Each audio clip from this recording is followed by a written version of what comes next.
हमर सैया जी डालस पलानी में छोट कदे बड़ा डालता दलानी में। लास्ट में हम एक रिकॉर्डिंग डांस इनके साथ कर देंगे, आप लोग का भी मनसा पूरा हो जाए। बताओ हमनी के नचावे खातिर कम से कम 1.5 करोड़ रुपया के खर्चा होला। तू लोग बताओ अमन भैया कई तो उपकारे न हो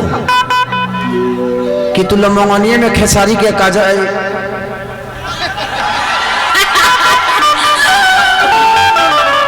खेसारी के अक्षरा के देख लेते रहो, पकड़ा गए आप तो। देख लीजिए कहाँ कहाँ पलांटी मारते हैं, कभी इधर कभी उधर कभी उधर। लेकिन इनके लिए गाना गाना चाहता हूं कि तोहरा बिना खाना पीना सुनल रानी बेकार एगो हमर दिल ए जान है तीनों तहार हो। लेकिन ये गाना मैं आप सबके लिए गाना चाहता हूं क्योंकि हमारे जैसे देखिए नेता और अभिनेता जनता के बदौलत ही कोई बनता है। आज अगर अमन भैया अपने आप से ज्यादा टाइम अगर देते हैं तो आप सबके बीच में देते हैं, हम अपने परिवार से ज्यादा टाइम अगर देते हैं तो आपके मनोरंजन के लिए देते हैं। हमारे खती होली दीपावली करवा चौथ कोनो पर्व ना रहे, इनके घर में अगर त्योहार होती होगी तो आप लोग एक बार नेता बन के देखिए, एक बार अभिनेता बन के देखिए। आपको अपने परिवार से दूर रहना पड़ेगा क्योंकि इतने बड़ा परिवार जिसके साथ होगा उसके लिए एक परिवार की क्या अहमियत होगी। तो हमारे जीवन में आप ही परिवार है, मैं वही कह रहा हूं। अब हमारे 15 के जन्मदिन हो, यही 15 के हमारे मेहरारू कहलस की कहाँ रहे, हम गए कि हमारा पते लिखे कि हम कहाँ रहे, तोरा जहाँ रहे कहीं रह जाइए। जिंदगी हमारा बर्थडे हमारी त्योहार 18 तारीख को मेरा एक शो है जो कि मैं इंडिया से बाहर है। अब बताइए 18 तारीख को होली है और मैं शो करने जा रहा हूँ सिर्फ इसलिए क्योंकि वहां आप जैसा परिवार और आप जैसे भाई हमें मिलेंगे खेसारी को सुनने के लिए। इस आदमी के पीछे इनकी बीवी है, बहन है, माँ है, बाप है, इनका अपना समाज है, बट नहीं ये कभी दिवाली मनाते होंगे तो आपके बीच में आपके घर दिया बारते होंगे क्योंकि एक जिम्मेदारी आप सबने एक नेता और एक अभिनेता को ऐसा दिया है कि हम सिर्फ आपके लिए काम करते हैं, आपके लिए जीते हैं और आप ही के बीच में मर जाना भी कबूल करते हैं कि किसी दिन मरना भी होगा तो अपने पब्लिक के बीच में मर जाए। नहीं तो भगवान ने ना इनको कमी दिया है और ना ही मुझे कमी दिया है, लेकिन एक सेवा भाव है जो हम अपने जनता को इतना प्यार दे दें, अपने जनता को इतने ऊपर देखना चाहते हैं, चाहे वो शिक्षा के विषय में हो या स्वास्थ्य के विषय में हो, जो भी हो वो हमारा हो। अगर आप बीमार पड़ते हैं तो वो दर्द हमें होती है कि हमारा कोई अपना बीमार है, इसलिए हम आपके साथ रहते हैं। तो कोशिश रहती है और मैं पूरे यूपी चुनाव में किसी के पास नहीं आया, ऐसा नहीं कि खेसारी को किसी ने बुलाया नहीं,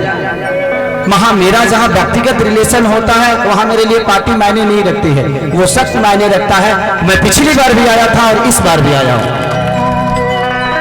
मैं उस इंसान के लिए आता हूं जिससे मेरा व्यक्तिगत रिलेशन होता है, जहां मुझे अपने परिवार की तरह एक फीलिंग मिलती है। मैं इस घर में जब भी आता हूं तो मुझे एक छोटे बेटे का आभास होता है कि एक छोटा बेटा कहीं गया था, ये त्योहार में आया हुआ है। और आप जैसे ऐसे लोग हैं कि मैं जीवन में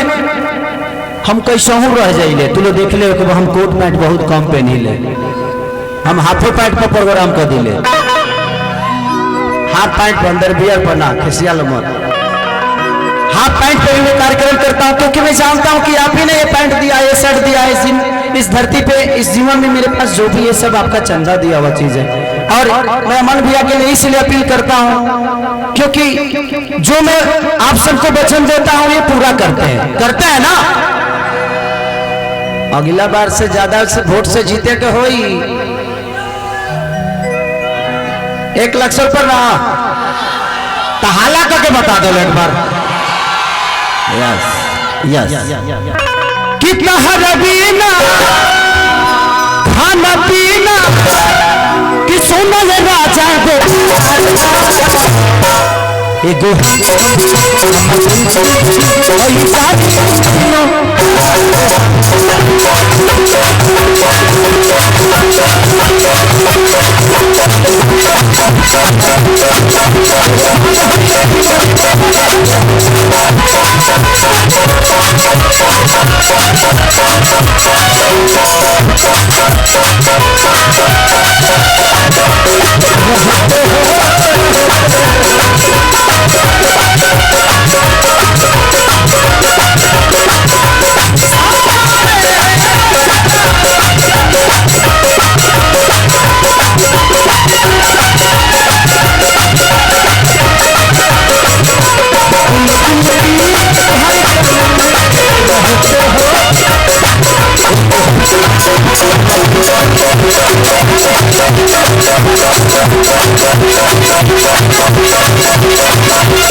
पूरे 5 साल बाद हम अक्षरा जी के साथ काम किए थे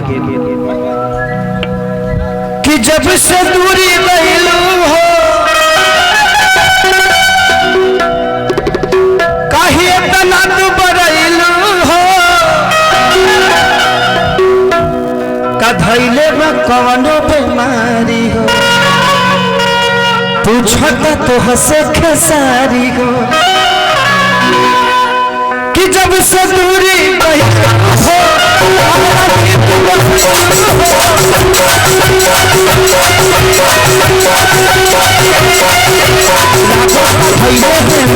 पूछना तो हंसे खेसारी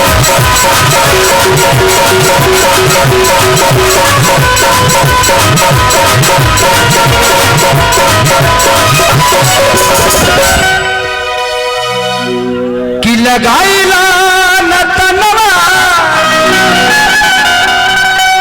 आई के नवा तनवा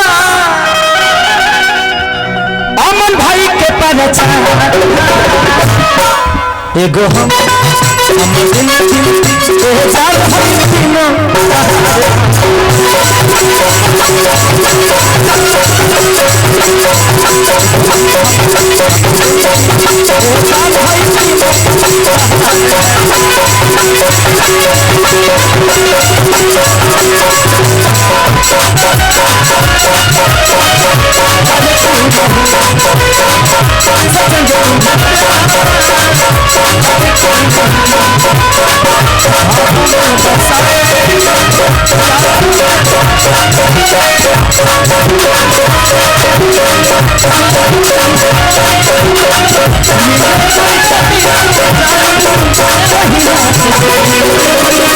सोचेंगे तुम्हें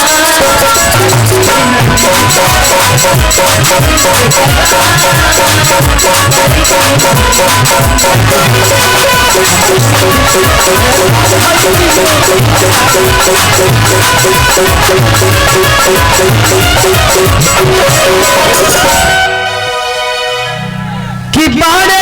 है साथी हो अमन मरी तेरे पाथी हो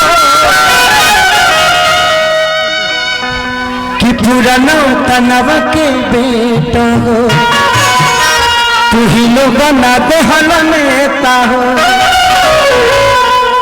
कि पुराना तनव के बेटा हो तू ही लोग ना देहल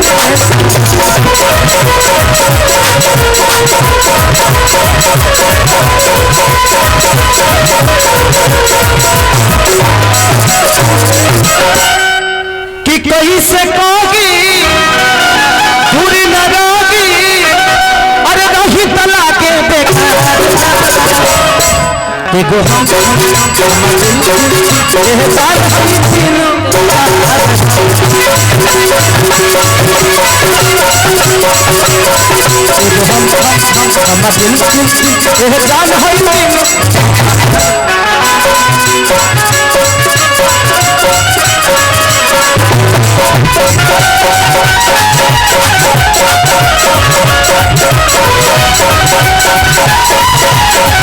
हम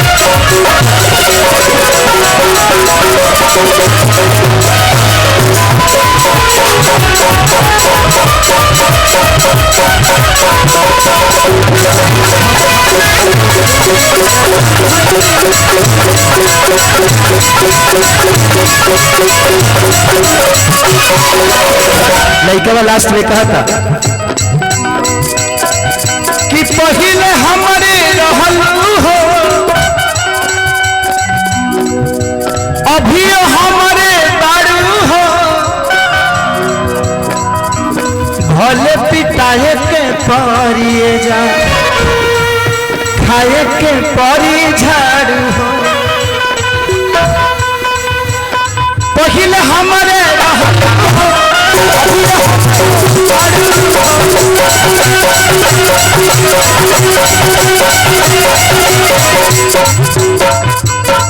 कि बने जा तुम मोर में हजारू हो भले खिजाई हाजा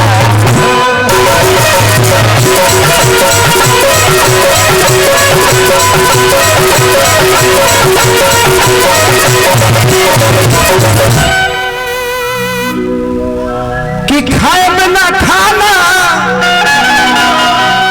नौतनवा के दीवाना कि मन न कबो एगो हम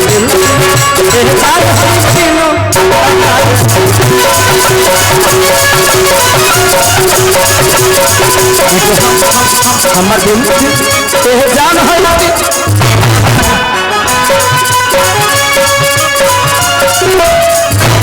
सुनय रानी कहतानी कि तोरा बिना जिंदगी बेकार एगो हमर दिल